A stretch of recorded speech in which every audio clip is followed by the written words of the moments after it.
शेतकरी मित्रांनो, तुम्ही जर माझ्या पाठीमागील सर्व तुरीचा प्लॉट जर पाहिला तर तुम्हाला तूर पिवळी झालेली दिसेल। नवीन निघणारा शेंडा जो आहे त्या शेंड्यामधील नवीन पानं असतील हे पिवळे आहेत। वरचा 1 ते 1.5 फुटाचा जो नवीन शेंडा आता निघलेला आहे हे टोटल पानं पिवळे आहे, म्हणजे त्या पानांमध्ये हरितद्रव्याचं प्रमाण कमी आहे। गेल्या 15-17 दिवसापासून कंटिन्यू जो पाऊस पडतोय हा अतिरिक्त पाऊस आणि गेल्या 15-20 दिवसापासून सूर्यदर्शन नाही, म्हणजे ढगाळ वातावरण कंटिन्यू आहे। ढगाळ वातावरण असल्यामुळे पानातून पाण्याचं बाष्पीभवन होत नाही, त्यामुळे जमिनीतून खतांची उपलब्धता होत नाही। त्याचप्रमाणे कंटिन्यू जो जास्त पाऊस झालेला आहे त्या जास्त पावसामुळे त्या तुरीच्या, सोयाबीनच्या, कापसाच्या मुळ्यांच्या कक्षेमध्ये पाण्याचं प्रमाण जास्त आलंय, म्हणजे हवेची जागा पाण्याने व्यापली। म्हणजे वापसा स्थिती व्यवस्थित नसल्यामुळे अति पाणी जास्त झाल्यामुळे त्या तूर पिकाला जमिनीतून खतांची उपलब्धता ही झालेली नाही।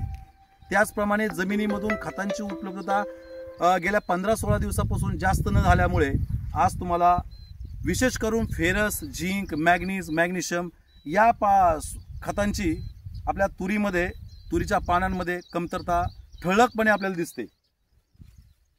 या प्रतिकूल परिस्थितीमध्ये अनेक ठिकाणी जिथं पाणी जास्त झालंय तिथं पिथियम, फ्युजिरियम, फायटोप्थोरा नावाच्या बुरशीमुळे मर व्हायला लागलेली, त्याला आपण तूर उधळणे असं म्हणतो।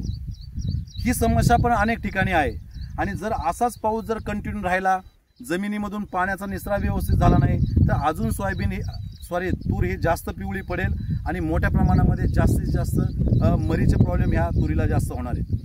आता याच्यावरती उपाययोजना आपल्याला काय करायचं आहे की अशा प्रतिकूल परिस्थितीमध्ये जमिनीतून खतांची उपलब्धता होत नाही, पिकाचा शेंडा चालू आहे, पिकाच्या ज्या फांद्या आहेत, ब्रँच आहेत, ह्या ब्रँचचा शेंडा चालू आहेत, रूट झोन डेव्हलप नाहीत, खोडाचा थिकनेस वाढतोय, अशा कालावधीमध्ये ह्या तुरीला अन्नाची गरज आहे। हे अन्न आपल्याला पानांद्वारे द्यायचं आहे, कारण जमिनीतून उपलब्ध होत नाही।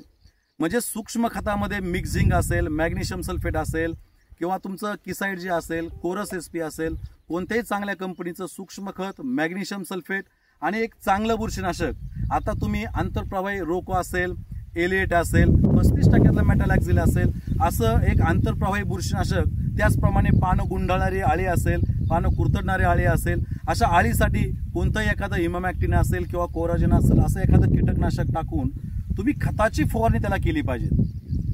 जर तुमच्या पिकावरती बुरशी आणि रोगाचा प्रादुर्भाव जर नसेल, किडीचा प्रादुर्भाव नसेल तर खताची फवारणी तरी तुम्ही करा। अशा प्रतिकूल परिस्थितीमध्ये जर तुम्ही 2 खताच्या फवारण्या जर केल्या तर तुमच्या तुरीच्या पिकाचा शेंडा हा एकसारखा चालू राहील, रूट झोन चांगला डेव्हलप होईल, पुन्हा फांद्यांची डेव्हलपमेंट चांगली होईल आणि सर्वात महत्त्वाचं तुरीची मर जास्त होणार नाही। यासाठी तुम्हाला खताच्या फवारण्या ह्या 2 ते 3 आपल्याला करता आल्या पाहिजे। त्याचप्रमाणे जिथं पाणी जास्त साचलेलं आहे हे साचलेलं अतिरिक्त पाणी तुम्ही बाहेर काढून द्या। त्याचप्रमाणे जर तुम्हाला खतं जर देता आले तर सिंगल सुपर फॉस्फेट असेल, सेटअप असेल, 10-26-26 असेल, हे थोडं पावडर फॉर्ममधली खतं जर आपण टाकले तर पाणी पण ते ओढून घेते, लवकर वापसा होऊन जातो। तर तुम्ही ह्या 2 ओळीच्या मधून टाकून द्या किंवा दोन्ही साईडनी जर तुम्हाला सोयाबीन आणि तुरीच्या मध्ये जर गॅप मिळाला तिथून तुम्ही टाकून देऊ शकता। थोडंसं जर तुम्ही अमोनियम सल्फेट त्याच्यात जर मिक्स केलं तर त्याचा पण बेनिफिट त्याला मिळेल। तिसरं असं की जिथं मर जर जास्त होत असेल तर तुम्ही तिथं आळवणी पण करा, त्याला आपण ड्रिंचिंग असं म्हणतो। प्रति एकरी 400 लिटर पाणी घ्या, त्याच्यामध्ये एलिएट असेल, 35% मेटॅलॅक्झिल असेल किंवा रोको असेल, हे तुम्ही 400 लिटर पाण्याला 500 ग्रॅम घ्या। त्याच्यामध्ये 13-40-13 किंवा 10-50-6 की ज्याच्यामध्ये फॉस्फरस जास्त आहे, ही ग्रेड तुम्ही 5 किलो 7 किलो त्याच्यामध्ये वापरा। त्याचप्रमाणे त्याच्यामध्ये चांगला 98% असेल किंवा कोणत्याही चांगल्या कंपनीचं ह्युमिक ॲसिड, महाफीडचं रूट मॅक्स असेल, कार्बन असेल, कोणत्याही चांगल्या कंपनीचं ह्युमिक ॲसिड 400 लिटर पाण्यामध्ये तुम्ही 1 किलो वापरा। त्याचप्रमाणे त्याच्यामध्ये अजून पोटॅशियम शोनाइट, पोटॅश हे झाडाची स्ट्रेंथ वाढवतं, मुळीची स्ट्रेंथ वाढवतं, त्यामुळे पोटॅशियम शोनाइट तुम्ही त्याच्यामध्ये मॅग्नेशियमच्या ऐवजी एक 4 ते 5 किलो घ्या। असं 400 लिटर पाण्यामध्ये घेऊन पाठीवरल्या पंपामध्ये ते द्रावण घेऊन नोझल काढून तुम्ही 2 ओळीच्या मध्ये ड्रिंचिंग करून घ्या। म्हणजे नोझल काढायचं आहे आणि पाठीवरल्या पंपाने मधून बरोबर आळवणी करून घ्या। ज्या भागामध्ये पाणी जास्त आहे तिथं वापसा झाल्यानंतर ही आळवणी करा। ही आळवणी केल्यानंतर पांढरी मुळी डेव्हलप होईल, मर थोडी कमी होऊन जाईल, नक्कीच आपली तूर आपल्या ताब्यामध्ये म्हणजे आपल्या हातामध्ये ती मिळून जाईल. शेतकरी मित्रांनो, आता पाऊस जास्त आल्यामुळे सगळी का तुम्हाला तूर ही पिवळी पडलेली दिसेल.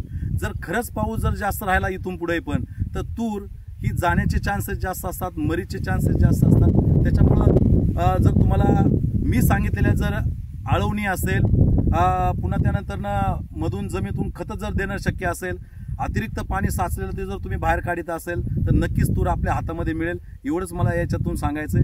नक्कीच दिलेलं तुम्ही ते करावं, एवढंच मला याच्यातून सांगायचंय. धन्यवाद.